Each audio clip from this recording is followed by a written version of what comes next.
एक ही जड़ से निकली हुई सारी शाखाएं, सारा वृक्ष अलग अलग हो सकता है। एक सुबह की बात है, अभी थोड़ा अंधेरा ही था। रोशनी थोड़ी हो रही थी तो एक अछूत आदमी मंदिर में प्रवेश करने जा रहा था। और सीढ़ियां चढ़कर वो द्वार पर पहुंचा ही था कि पुजारी क्रोध से गरजा उसके ऊपर। यह मंदिर की सीढ़ियां तूने अपवित्र कर दी हैं। सहमे हुए अछूत ने पैर वापस कर लिया। वो डर गया। परमात्मा के लिए प्यासे हृदय में जैसे किसी ने छुरी भोंक दी हो, ऐसा उसको अनुभव हुआ। उसने रोते हुए हृदय से कहा कि हे परमात्मा, ऐसा मैंने कौन सा पाप किया है जिसकी वजह से मैं तेरे दर्शन तक नहीं कर सकता। परमात्मा की ओर से पुजारी ने उससे बोला कि तू जन्म से अशुद्ध है, पाप का भंडार है तेरे पास।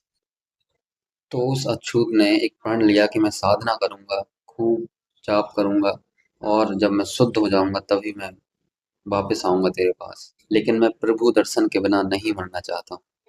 फिर कई वर्षों तक उस अछूत का कोई पता भी नहीं चला कि वो कहाँ चला गया, क्या कर रहा है। लोग तो उसे भूल ही गए थे, लेकिन एक दिन अचानक वो उस गांव में वापस आया। गांव के एंट्री पॉइंट पर ही वह देवालय था। पुजारी ने उसको जाते हुए देखा तो वो चौंक गया। उसकी आंखों में एक ऐसा तेज था और उसके चेहरे पर एक असीम शांति थी। और वो चला जा रहा था। उसने उस देवालय की ओर आंख उठाकर भी नहीं देखा और वो चला जा रहा था। तो पुजारी से रहा नहीं गया। उसने उसको आवाज देकर रोका। बोला, रुको।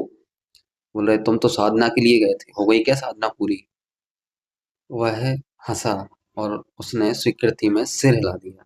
पुजारी ने फिर पूछा, क्यों मंदिर में क्यों नहीं आता?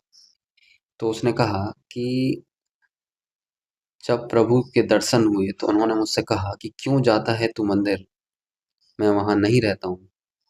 मैं तो स्वयं भी कभी उन मंदिरों में नहीं गया, और जाऊं भी तो क्या वो पुजारी मुझे भी अंदर जाने देंगे?